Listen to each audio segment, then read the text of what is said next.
welcome to the second season of Murder in 20 podcast, where I, Bobby Stevens, am your host with a new episode every Wednesday. If you're a serious fan of true crime and love listening to podcasts, but don't want all that small talk, you've come to the right place. We get right to the facts. Murder in 20 episodes are concise and complete in 20 minutes. Less talk and more true crime. We're pausing new episodes for a short time and featuring some of our most intriguing past episodes while I spend time with a family member experiencing a serious health issue. We're grateful for your support, and we will be back with new episodes as soon as we can. Thanks for tuning in.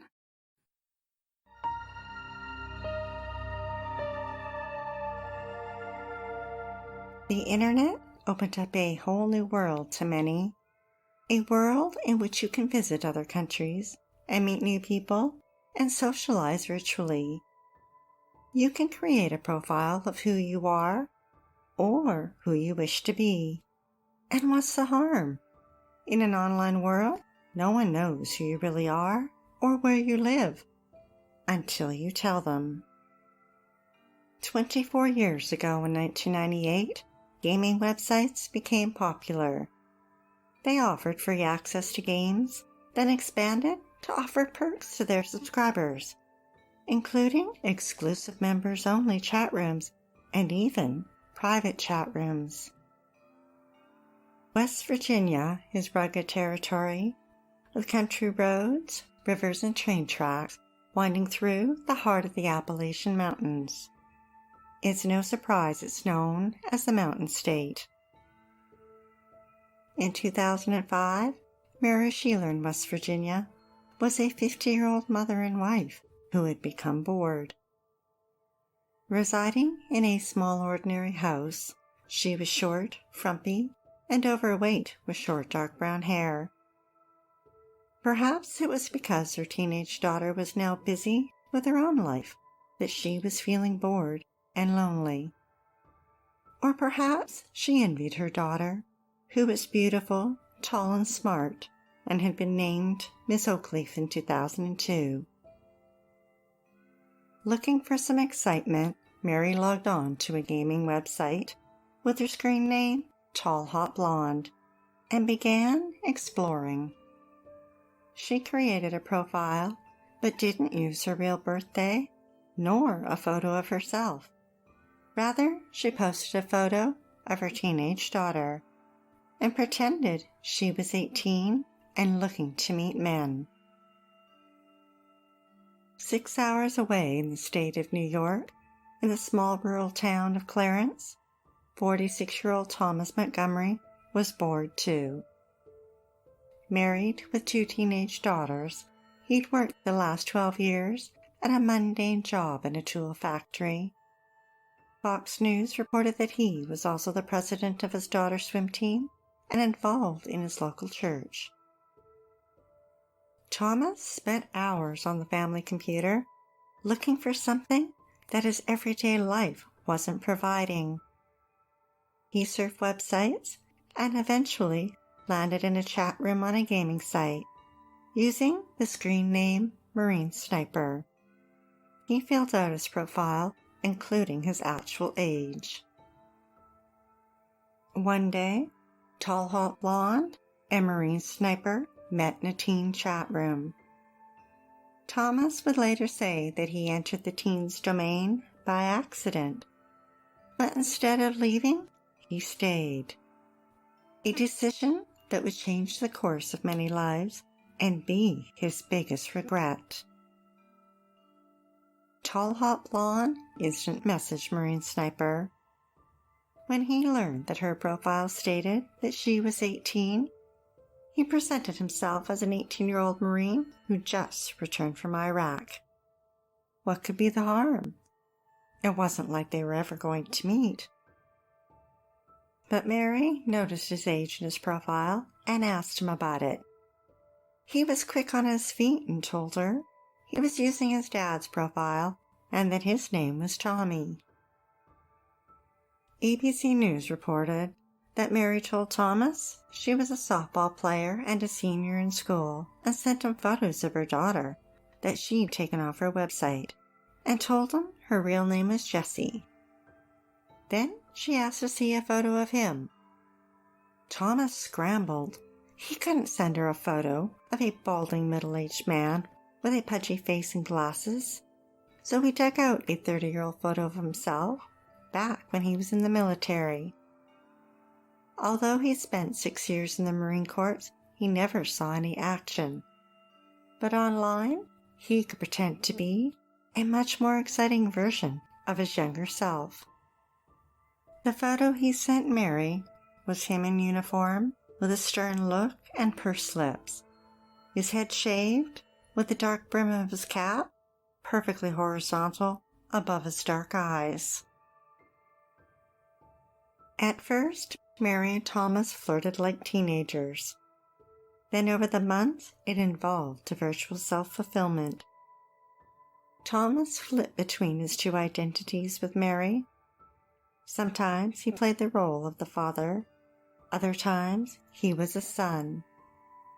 In the back of his mind, he knew he should end it, but he couldn't. It was like a drug addiction.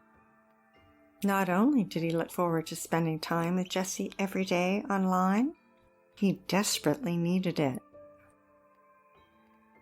Eventually, Mary and Thomas spoke on the phone. And it makes me wonder, did one of them not pick up on the other's age? But perhaps they were blinded by what they wanted to hear. They wrote each other love letters. She said, "I love you always and forever, Tommy." And he wrote back, "I have never felt this way." Without her daughter's knowledge, Mary took photos of her, in her bathing suit, some provocative, and she sent them to Thomas. The couple exchanged gifts. Mary went so far as to send him a pair of red underwear in size small. But she didn't go to the store and buy a pair. Rather, she went into her daughter's room and stole them. Somewhere along the way, their distorted version of reality slipped into a warped fantasy. A world that pulled them in and held them tight. A world that neither could pull themselves away from. Mary and Thomas often talked twice a day, and instant messaged endlessly.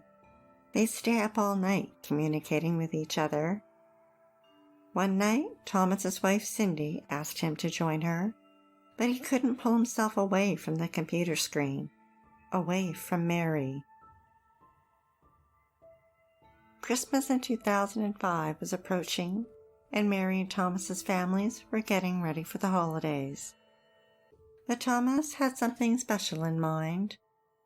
He proposed to Mary, and she said yes. The problem was, they were both still married to other people. At work, Thomas shared with his coworkers that he was leaving his wife to be with Mary in West Virginia, but he didn't tell them her age. One of those coworkers was 22-year-old Brian Barrett, an easygoing, good-looking, athletic young man with short dark hair, a strong chin, and big smile. Brian spent his weekends hanging out with friends, grabbing some chicken wings, drinking beer, and playing pool. And in the summer, he spent his Sundays coaching Little League baseball. Weekdays, Brian woke up at 6:30 a.m. and went to classes at college. His goal was to become a teacher. Afterwards, he headed off to the tool factory and worked the 3 to 10 p.m. shift to pay for his education. In February 2006, Cindy found the lingerie Mary had sent Thomas hidden away. Then one night, Thomas's daughter was on the computer when an instant message from Jessie popped up. She ran to tell her mother. Cindy delved into the computer and discovered Thomas's online affair. Not only was she disgusted with his actions, but that he played both father and son in a sick and perverted fantasy. Cindy wasn't going to take this lying down. She wrote Mary a letter. In it, she included a family photo and said, "Let me introduce you to these people. The man in the middle is my husband. He is 46 years old." She went on to tell Mary that it appeared she was close in age to Thomas's own daughter, and she questioned how old Mary was and asked if she was even 18. If not, Thomas could be prosecuted as a child predator. Mary was furious. She had been duped. She texted Thomas telling him it's over and that he should go to jail for this. Now you would think at this point Mary would have given up on impersonating her daughter, but no, she doubled down. She recalled Thomas mentioning his coworker Brian and emailed him to find out if everything Cindy said was true. Brian confirmed that yes, Thomas was indeed a round middle-aged man and not the young fit stud she thought he was. Then, in a rather bizarre twist, Mary began flirting with Brian. He was truthful and told her his real age and name. Still, she pretended to be 18-year-old Jessie. The two became an item. They didn't keep it to themselves, but rather for months used online forums to rub it in Thomas's face. They told people online about Thomas's fake identity and humiliated him. And the co-workers at the plant all knew about the rivalry between Thomas and Brian, all because of Mary. Then Mary became torn. She missed Thomas, so she contacted him and manipulated him, leading him on, saying things like she ached to be with him. Thomas was over the moon. She knew his real age, and it didn't matter. But it didn't last long. Mary broke up with him again, destroying him. Their 2-year affair was over. Her rejection sent Thomas into a downward spiral. Just when he thought he'd hit rock bottom, he found out Brian was planning to drive to West Virginia to see Mary.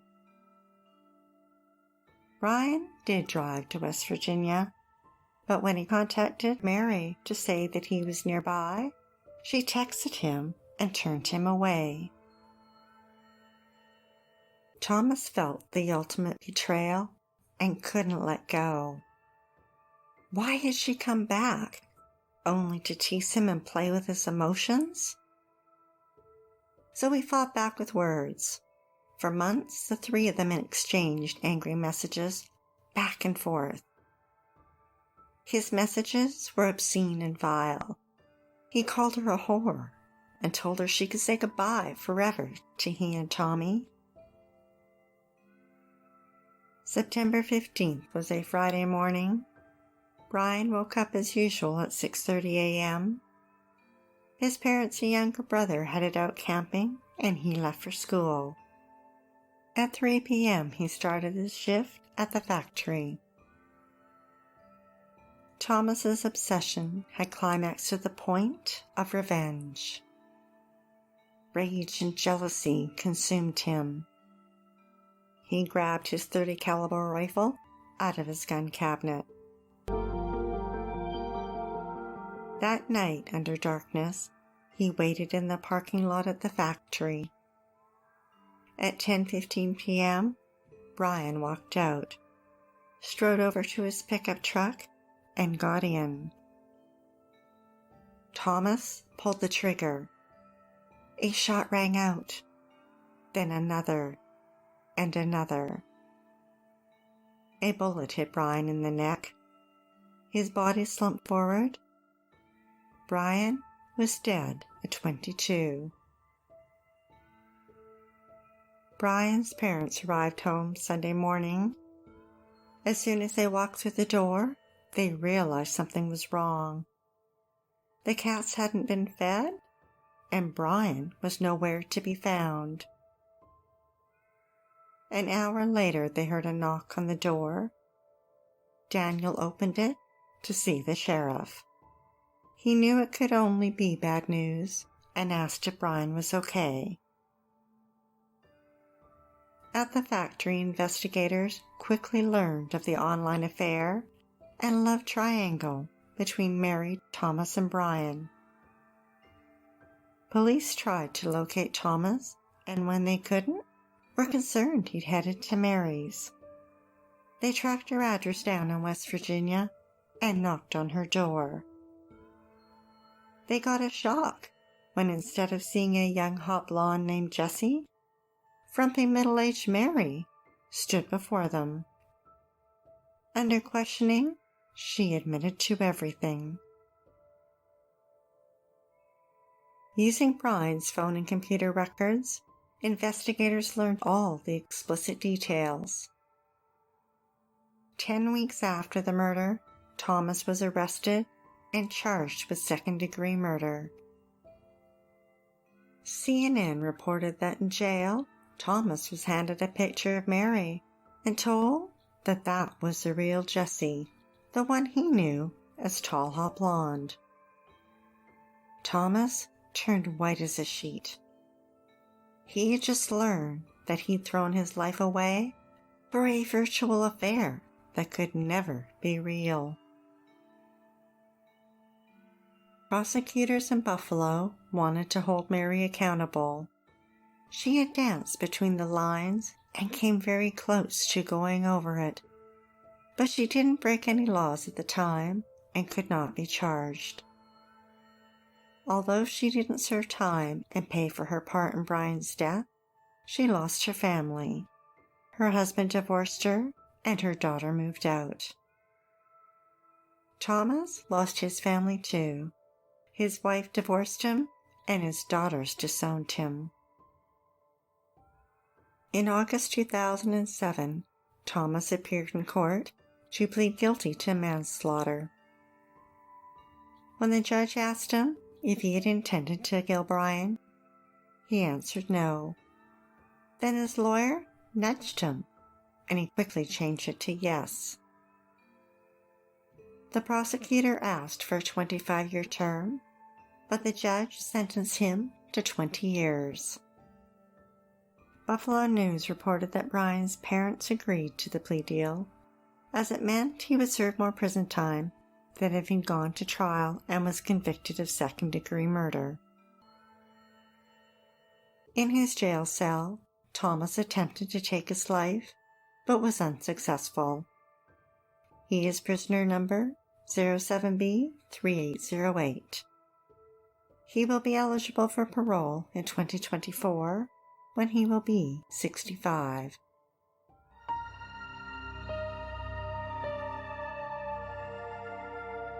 Thanks for listening to Murder in 20 with less talk and more true crime. If you're dying to hear more, past episodes of Murder in 20 are available for free at murderin20.com and on all major podcast platforms. We love what we do and are dying to continue. If you enjoy listening to Murder in 20 every week, we'd be eternally grateful for your support by visiting Murder in 20 at Patreon, PayPal, or murderin20.com. We'd like to acknowledge Purple Planet for use of their music, sound effects from Vaseline Studios and Quick Sounds, and our many editorial sources who are listed on our website. Be sure to like, share, and follow us to learn about upcoming episodes every Wednesday. Stay safe, sleep with the lights on, and don't play with strangers.